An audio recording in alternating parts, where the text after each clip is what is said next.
Y'a le bro, c'est Fufu. Aujourd'hui, nouvelle vidéo sur Grand Cross. On va parler de la fameuse collab qui est Stranger Things. Voilà, comme vous le savez, elle est arrivée dès aujourd'hui. Je suis tellement triste de ne pas avoir eu les stats de perso hier. Comme ça, j'aurais pu faire une petite vidéo en avance. Mais bon, c'est pas grave, on les a aujourd'hui. On va en parler, on va regarder un peu le portail. Hein. C'est un peu le moment aussi de profiter un peu de tout ça. Donc, du coup, bien évidemment, un portail collab, donc 3%. Taux augmenté sur les 4 personnages de la collab. Donc, ça, c'est pas trop mal. Par contre, les fillers sont dégueulasses. Hein. J'ai quasi tout le monde spécis en fait, hein, faut se le dire. Hein. Donc pour moi, les fillers sont vraiment pas intéressants. Hein. Nanatsu, de ce côté-là, à chaque fois, ils nous font des portails avec des... Je sais pas, les fillers, à chaque fois, c'est des vieux trucs, c'est vraiment dégueulasse, hein, vraiment. Or, je veux dire, Fest ou autre, c'est compliqué d'avoir des bons fillers. Hein. Donc du coup, on va regarder un peu tous ces persos, on va regarder les compétences, les stats, etc. Et on va voir qu'il y a quand même 2 persos qui sont pas mal. Alors comme je vous l'ai dit, je suis pas fan de cette collab, franchement moi elle m'intéresse pas trop, donc je vais pas vraiment beaucoup invoquer dessus. Mais il y a quand même, faut être honnête, il y a 2 persos qui sont plutôt bons. On va commencer avec Eleven, parce qu'Eleven pour moi est le personnage le plus intéressant de la collab, hein, je vous le dis tout de suite. Donc du coup, première compétence d'Eleven. Inflige des dégâts de frappe puissante égaux à 190% de l'attaque à un ennemi. Donc frappe puissante, dégâts supplémentaires égaux à la résistance de l'ennemi. Donc en fait là on a un Sariel, entre guillemets. Enfin ouais, c'est totalement ça, on a le deuxième sort de Sariel. Donc ça fait très très mal. Hein. Je sais pas si vous avez déjà vu des gameplays des joueurs anglais. Et franchement, la compétence fait très mal. Et en plus de ça, Eleven a des grosses stats de chance crit. Et c'est vraiment n'importe quoi. Ensuite, on a le deuxième sort, donc une attaque de zone, qui est aussi assez insane, hein, faut se dire. Inflige des dégâts d'ondulation égaux à 180% d'attaque à tous les ennemis. Donc là, on a une attaque de zone. Regardez bien la rang 3. On est à 450%. C'est énorme. Donc à la rang 3, ondulation de dégâts infligés, moins 12% par ennemi en combat. Donc en gros, je pense que lorsqu'on tape avec l'attaque de zone, les dégâts vont être divisés par 3 en gros, par rapport aux 12%. Donc tu fais 24, je suis totalement nul en calcul, donc 36% moins. Mais quand tu as 450%, tu t'en branles un petit peu, j'ai envie de te dire.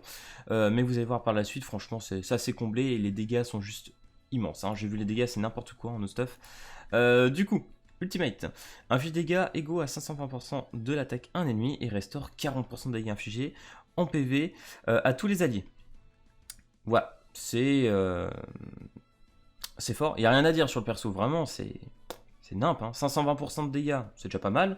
Et tu restaures 40% des dégâts infligés à tous tes alliés. Ah, c'est beau, c'est beau, c'est beau. Alors préparez-vous parce que ce passif est littéralement débile.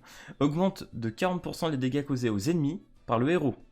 Donc chaque compétence que le héros va faire, il va infliger 40% de dégâts supplémentaires. Voilà, c'est pour ça que finalement l'histoire d'ondulation, bon, tu vois, ça peut passer un peu. Et diminue de 10% après chaque compétence utilisée, donc CPV restant. En gros, à chaque fois qu'il va utiliser une compétence, il va perdre 10% de ses HP. Mais quand j'ai regardé, c'est pas énorme. C'est vraiment dérisoire, c'est pas gênant. Donc franchement, Eleven, pour moi, God tier. Hein. Je vous le dis, hein, je pense que c'est un personnage qui va être assez fort. Hein. On va regarder donc Jim Hopper, qui est le personnage gratuit, hein, donc offert par Tenparbell. Du coup, à savoir qu'Eleven aussi, hein, c'était des compétences un peu uniques. Hein, on retrouve pas vraiment de compétences comme lui dans le jeu actuellement, donc c'est plutôt sympa. Donc Jim Hopper, inflige des dégâts égaux à 120% de l'attaque à un ennemi, réduit la jauge de ultime de 1. On s'en connaît, hein, c'est un peu Merlin. Hein. C'est pareil. Donc jusque-là, ok. Classique. Compétence numéro 2, inflige dégâts égaux à 200% d'attaque à un ennemi. Ok, c'est Eligod. C'est totalement Eligod. Nullifie posture ennemi, inflige dégâts de 250%, étourdissement. Ok, c'est pas mal en vrai ça. Donc ulti, inflige dégâts de faiblesse égaux à 385%. Ok, donc faiblesse dégâts x3, hein, c'est comme Endelexon. Franchement, ça c'est une compétence que j'aime beaucoup. Surtout pour un ulti parce que c'est un one shot. Hein. Vraiment, s'il y a un malus sur l'ennemi, qu'il n'y a pas de shield et tout, tu one shot. Donc c'est pas mal, franchement ça j'aime bien.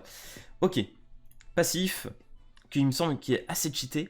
Au début du tour allié, applique aléatoirement coup direct à 2 ennemis pendant un tour. Attention, les ennemis avec l'effet de coup direct subissent 40% de dégâts supplémentaires, ainsi que l'effet d'empoisonnement pendant un tour lorsqu'ils sont attaqués par des héros de collaboration. Donc du coup, collaboration, j'imagine que ça parle pas forcément de la collab Stranger Things du coup, non? Parce que des héros de collab, finalement, on en a eu plein. Donc est-ce qu'il parle de tous les personnages de collab? Parce que dans ce cas-là, ça pourrait être très très intéressant. Et 40% de dégâts supplémentaires, tu combines ça avec le passif de Eleven, mon pote. Les mecs, ils vont te mettre des pompes. Ça va être violent, hein. Franchement, Jim Hopper, il va faire mal. Et en plus, c'est sur 2 ennemis, hein. C'est pas un, hein. 2 ennemis pendant un tour, hein. Donc ça va très vite, ça va aller très très vite, ça va faire très très mal. Bon, c'est bien évidemment qu'une fois, sinon ça serait beaucoup trop cheaté, mais il y a moyen de cartonner en un coup, hein. On va regarder Mike. Pour moi, Mike, c'est un des moins intéressants du portail, hein, vraiment. Du coup, affiche dégâts égaux à 220% d'attaque à un ennemi. Réduit les stats liés aux soins. Voilà. Bah là, je crois que c'est... Qui est-ce qui fait ça? Je crois qu'on a une Ellie, non? Une Ellie qui fait un peu ce style-là, je suis pas sûr. N'hésitez pas à me dire, mais il me semble que oui, on a bien des persos qui font ça. Du coup, deuxième sort, affiche dégâts égaux à 240% d'attaque à un ennemi. On enlève une jauge d'ult. Ah non, et remplit la jauge d'ult. Ok, c'est scanner vert, j'ai rien dit. Je croyais que c'était réduction, mais pas du tout. Ok, donc ça va. C'est de bons dégâts, 500%, on connaît bien. C'est un grand classique, ça peut permettre de partir en space assez facilement. Ok. Ultimate nullifie les bonus et les postures. Ok, sur un ennemi. Affiche dégâts égaux à 490% d'attaque à un ennemi. Ok. Applique étourdissement pendant un tour. Ouais, bon, c'est un classique, c'est pas mal, c'est correct, c'est correct. Enfin, passif encore. Lorsque le héros inflige des dégâts à un ennemi avec une attaque à cible unique, ok, donc sur un seul ennemi du coup, applique un effet qui réduit les stats offensifs de 30%. Ok, donc là on est sur une collab qui permet de booster tes stats offensives et qui réduit les stats offensives de l'ennemi. Ok, bah franchement c'est fort, c'est pas mal. 30% c'est quand même énorme, hein, faut se le dire. Will Bayer, alors lui par contre, je le mettrais deuxième. En vrai, si je fais un classement, j'ai envie de vous dire genre Eleven, Will, je mettrais Jim Hopper après, grâce à son passif, et je mettrais Mike en dernier. Je sais pas pourquoi, Mike, vraiment, bof. Donc du coup, Will, vous allez voir, c'est pas mal, hein. Donc premier sort, inflige des dégâts égaux à 180% d'attaque à un ennemi, empêche le remplissage de jauge de coup ultime pendant un tour. C'est pas mal, hein. Donc là, 450%, t'empêches pendant 2 tours la jauge de coup. C'est pas mal. Franchement, ça, c'est pas dégueu. Les dégâts sont plutôt corrects. Et là, je m'y attendais tellement pas. On a une attaque de zone. Mais en plus de ça, on a Déluge. Donc pour ceux qui se souviennent, c'est Zoan en fait. Mais sauf que Zoan le fait en solo target. Donc là, c'est incroyable. 0,8% de dégâts supplémentaires pour chaque pourcentage de PV restant. Et j'ai vu en PVP non-stop, c'est déjà pas trop mal les dégâts. Mais Eleven, en vrai, je crois qu'elle tape encore plus fort, c'est pour dire. Donc... Mais déjà, la compétence fait très très mal, elle est déjà très intéressante. Ultimate, pète aussi, hein. Inflige des dégâts de liaison égaux à 420% d'attaque ennemie, augmente les chances critiques de x3, donc forcément, tu mets une crit à chaque fois, ça fait mal, ça fait mal. Et passif, préparez-vous parce que là, on est sur un film de... lorsque les PV d'un allié tombent en dessous de 50%, retenez bien, c'est 50%, après utilisation d'une compétence ennemie, toutes ses stats sont réduites de 20%, sa jauge de coup ultime est scellée, applique un effet de surpuissance à l'allié qui l'immunise contre tous les dégâts pendant un tour. C'est-à-dire qu'en fait, votre allié, pendant un tour, il est invincible. Il peut plus prendre de dégâts. Enfin, je sais pas, c'est quand même bien débile, hein. Bon, par contre, toutes les stats réduites de 20%. Bon, après, ça, tu t'en fous, en vrai, c'est pendant un tour, et c'est surtout sur le coup de l'ennemi.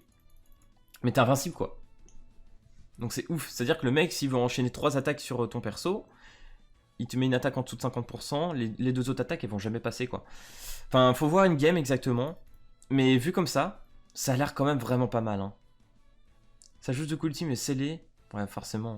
Ok, faut voir. En vrai, faut voir une game. Mais déjà, le fait de pouvoir être invincible pendant un tour, je trouve ça ultra cheaté, hein. Vraiment. Donc voilà. Un passif qui semble vraiment fort, avoir une game. Un ultimate, voilà, qui va quasiment one shot à chaque fois, je pense. Le deuxième sort, voilà, bah, déluge, hein, franchement, en AOE, qu'est-ce que tu veux de plus? Donc voilà, les gars, franchement, des personnages collab en globalité que je trouve vraiment excellent, hein. Les personnages sont bons. Je vais pas vous dire ils sont mauvais. Non, non, ils sont clairement bons. Il n'y a pas de problème là-dessus. Bon, bah, des fillers totalement dégueulasses, hein, faut être honnête. Mais en globalité, bah, les persos sont cool. Personnellement, c'est pas la collab que je recherche. Je vais attendre la collab au 0 parce que je préfère voilà, le délire, par exemple, avec la rame qui va booster de 20% la race inconnue. Voilà, puis plus Emilia que je trouve incroyable. Même si je pense qu'Eleven va quand même bien se classer dans une tier list, il faut voir par la suite. Mais voilà, je suis pas fan par Stranger Things, voilà, je le répète, mais du coup je vais pas invoquer dessus. Mais je vous dirais clairement pas qu'ils sont mauvais. Donc, est-ce qu'il faut invoquer? Si vous aimez la série, que vous kiffez les personnages, ou vous avez envie de faire de la collection, je trouve que même à jouer vraiment, si vous voulez vous investir sur les persos, en réalité ils sont intéressants. Vous pouvez, il n'y a pas de problème là-dessus. Mais personnellement, voilà, comme je l'ai dit pour moi, ça sera un Alteruto Skipo.